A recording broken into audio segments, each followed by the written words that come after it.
Salam alaikum. Toujours dans le cadre de la création du contrôleur,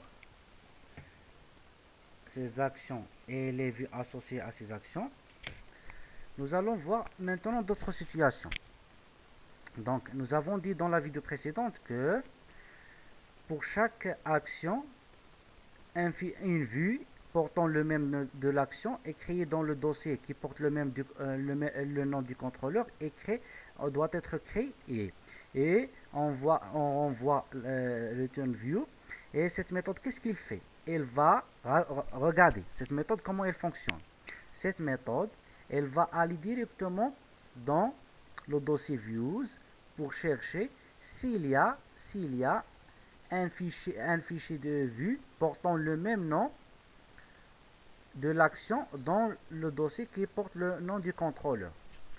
Maintenant, essayons autre chose. Je vais créer une deuxième action. Je vais la nommer liste 2. Donc, exécutons liste 2. Donc, exécutons exécutons ça. Donc, je vais exécuter ça. Regardez. Donc, il va aller vers liste. Voilà. Liste. Parce que par défaut, c'est stagiaire liste. Donc, là, je vais faire stagiaire. Voilà. Stagiaire liste 2. Donc, je suis allé vers le contrôleur stagiaire. Et puis, je veux invoquer l'action liste 2. Qu'est-ce qu'il me dit? Il me dit que il n'y a pas de vue qui correspond à cette action. On a déjà vu ça. Donc, regardez qu'est-ce que je vais faire maintenant. Premier test.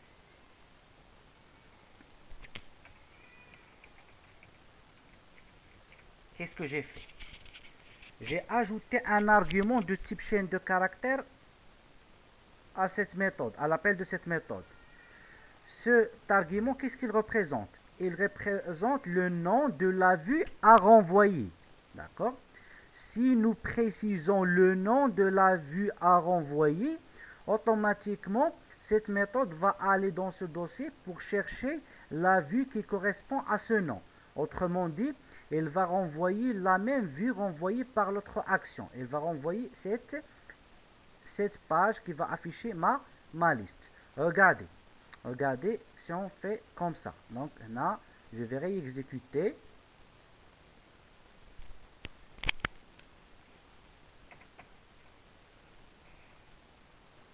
Ça c'est normal.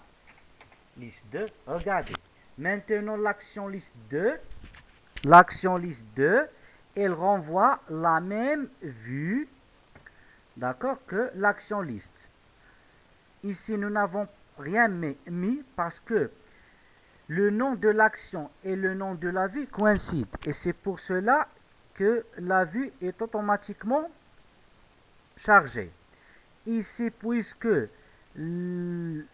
aucune vue portant le nom de l'action ne se trouve dans le dossier du vue, c'est pour cela qu'il faut préciser quelle vue afficher. C'est bon?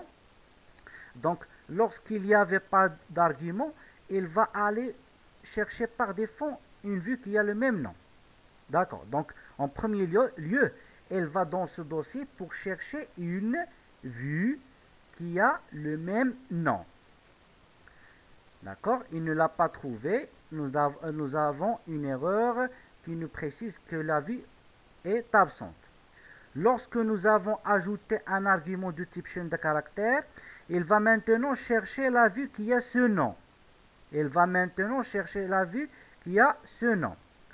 Sauf qu'il y a un ordre bien déterminé dans cette recherche. Revenons à ce cas. Lorsque nous ne passons pas de paramètres, ce que je vais dire, il s'applique pour les deux cas. Qu'est-ce qui se passe? Lorsqu'on faisons comme ça, il va directement dans le dossier qui a le nom de la classe, chercher un fichier de vue qui a le nom de l'action. Autrement dit, dans le dossier stagiaire, on doit trouver une action liste 2. D'accord? Puisque cette liste 2 n'existe pas, qu'est-ce qu'il va faire?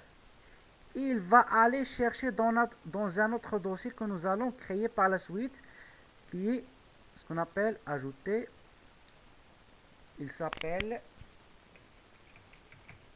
chart.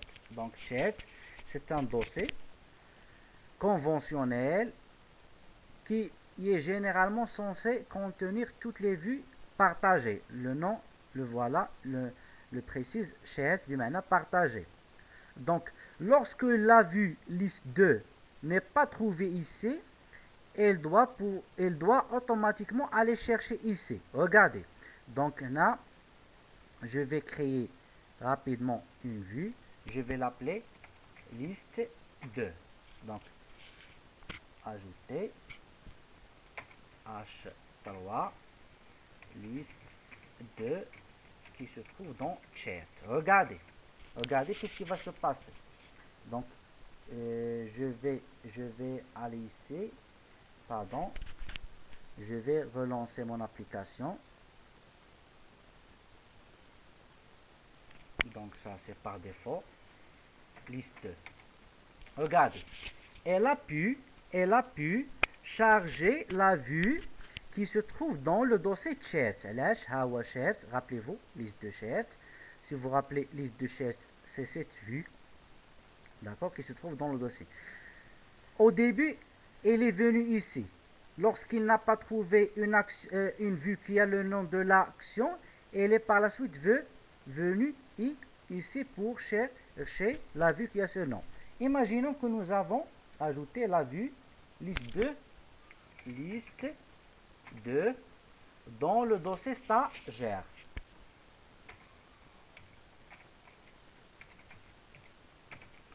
Cette fois, c'est dans le dossier stagiaire.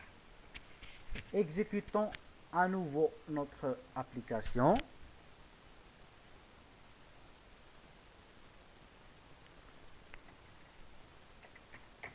Regardez maintenant qu'est-ce qu'il a chargé. Il a chargé la vue qui correspond, qui se trouve dans le dossier stagiaire. Il a chargé cette vue. Puis maintenant, une fois il l'a trouvée ici, il n'avait pas besoin d'aller chercher dans le dossier des vues partagées. Donc rappelez-vous, par défaut, lorsqu'on renvoie une vue sans préciser de paramètres, on va dans le dossier qui a le nom de contrôleur et on cherche une vue qui a le nom de l'action. Si cette vue n'est pas trouvée, on passe directement dans le dossier chart, c'est en deuxième lieu, en deuxième position, pour chercher une vue qui a le même nom de l'action. Et enfin, le dernier cas, si cette vue n'existe pas, on doit, par exemple, préciser le nom de la vue.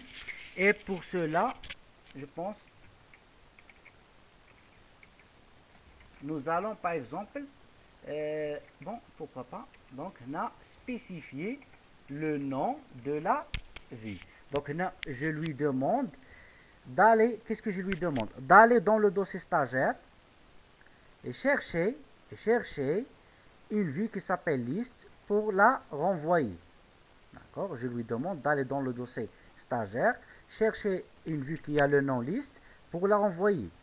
Je lui demande d'aller dans le dossier stagiaire. Bien sûr, si la vue liste n'existe pas dans le dossier stagiaire, elle va automatiquement chercher dans le dossier chart. C'est bon? D'accord? Donc là, c'est comme ça que les vues fonctionnent. Généralement, pour rester dans les conventions, on va créer pour chaque action une vue dans le dossier qui a le nom du contrôleur portant le nom de l'action pour éviter, c'est pour exploiter les conventions, bien sûr, et pour éviter à chaque fois de mentionner le nom de la vue ici. Parfois nous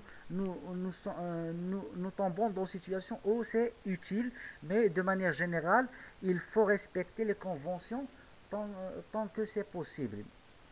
C'est bon, d'accord. Donc je vais enlever ce qu'on appelle ces deux vue, supprimer, supprimer, supprimer.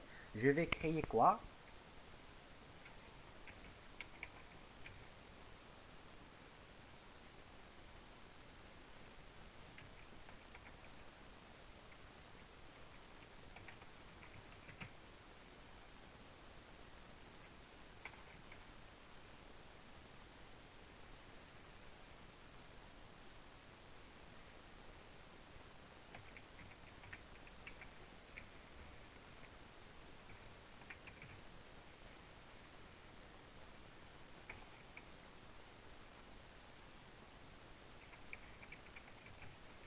J'ai créé trois autres actions.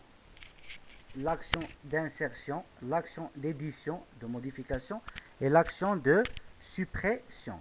Donc, généralement, puisque je passe rien comme argument, je passe pas de nom, le nom de, je passe pas de chaîne de caractères dans Return View, automatiquement, il va chercher une vue qui a le nom de l'action. C'est pour cela, je vais créer pour chaque vue, je vais créer ce qu'on appelle, pour chaque action, je vais créer une vue. Pour insérer, pour éditer, la voilà, et pour supprimer.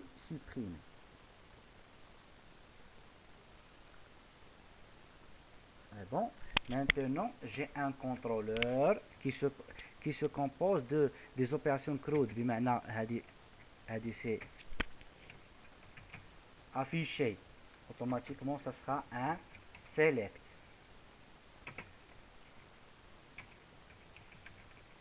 Create. Ça sera insert. CRUD. Update. Ça sera évidemment un update. Et bien sûr, CRUD delete, ça sera évidemment une requête de type delete. Et pour chaque ce qu'on appelle ce qu'on appelle action, nous avons créé ce qu'on appelle une vue. Nous verrons par la suite qu'une vue n'est pas obligatoire à voir. Nous allons voir comment. D'accord, nous allons voir comment. Par exemple, supprimer, nous n'allons pas consulter la suppression. Lorsqu'on supprime, on revient à la ressource à partir de laquelle nous avons déclenché la suppression. D'accord? Donc là, nous créons, nous exploitons ce qu'on appelle les conventions. Je renvoie rien, je passe rien comme argument de la méthode view. Donc automatiquement la méthode view va aller chercher dans le dossier stagiaire, parce que c'est le nom du contrôleur, et chercher le nom, une vue qui a le nom de l'action. Automatiquement liste, voici sa vue, insérer, voici sa liste, sa vue, éditer, voici sa vue, et supprimer, voici sa vue. J'espère que ça a été plus clair. Donc, continuons dans la prochaine vidéo, Inch'Allah. Merci.